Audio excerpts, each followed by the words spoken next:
নবম শ্রেণীর ছাত্রীর আত্মহত্যা বিষপানে শোকের ছায়া এলাকায়। ঘটনাটি পূর্ব বর্ধমান জেলার খণ্ডঘোষ ব্লকের বামুনপুকুর গ্রামের। পড়াশোনা নিয়ে বাবা মায়ের বকাবকিতে বিষ খেয়ে আত্মহত্যা করল নবম শ্রেণীর ছাত্রী। এই ঘটনায় শোকের ছায়া নেমে এসেছে খণ্ডঘোষ ব্লকের গোপালবেড়া অঞ্চলের বামুনপুকুর গ্রামে। মৃত কবিতা রায় গোপালবেড়া উচ্চ বিদ্যালয়ের ছাত্রী। জানা গেছে, পড়াশোনার বিষয়ে বকাবকি করলে গত বৃহস্পতিবার সকাল নাগাদ বাড়িতে বিষ পান করে কবিতা। বিষয়টি জানতে পেরে তড়িঘড়ি কবিতাকে নিয়ে যাওয়া হয় আরামবাগ মেডিকেল কলেজ ও হাসপাতালে।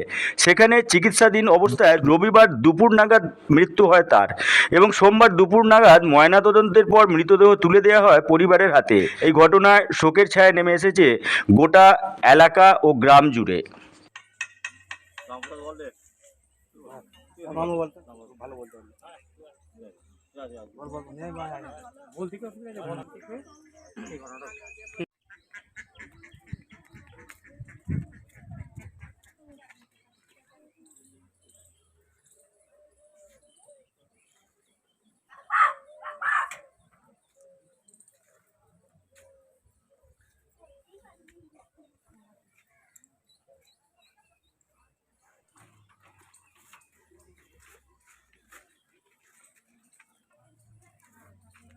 ঘটনাটা হয়েছিল যে পারিবারিক অশান্তির জন্য বিষ খেয়ে নিয়েছিল। কবে খেয়েছে? খেয়েছিল এই বৃহস্পতিবারে।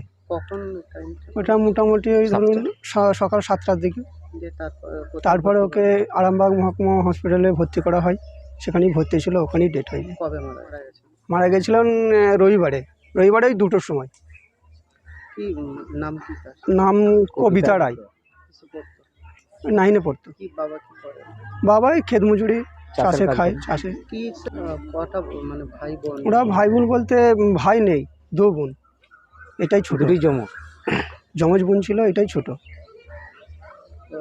তো এখন পুরো ফ্যামিলিটা খুব অসহায়ের মধ্যে পড়ে আছে। বাবা তো একদম মানে ওকেই আবার মনে হয় হসপিটালে ভর্তি করতে হবে, এমন অবস্থা। বাবা মা দুজনেই খুবই অসুস্থ হয়ে পড়ে আছে, এবং গোটা পাড়াটা শোকের মধ্যে পড়ে আছে। কি নাম আপনার? আমার নাম রামপ্রসাদ রায়। কোথায় এটা? কোন? এটা বামুনপুকুর। এই যে ঘটনাটা ঘটেছে কি বলবেন? মানে এটা ঘটনাটা যা ঘটেছে আমরা খুব মর্মান্তিক ঘটনা, জানেন তো। মানে ওর বাবা যে হারে পরিশ্রম করে দুটো কন্যাকে মানে মানুষ করছিল আর কি।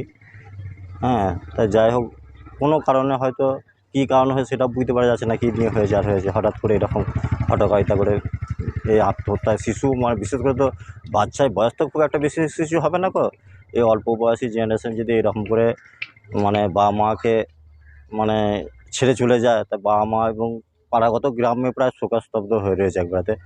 আমরা বলবেন বিভিন্ন ক্ষেত্রে কি বাবা মায়ের আরো সচেতন হওয়া দরকার? অবশ্যই অবশ্যই প্রত্যেকটা আমি আশা মানে চাইবো, মানে প্রত্যেকটা বাবা মা যাতে সচেতন থাকে।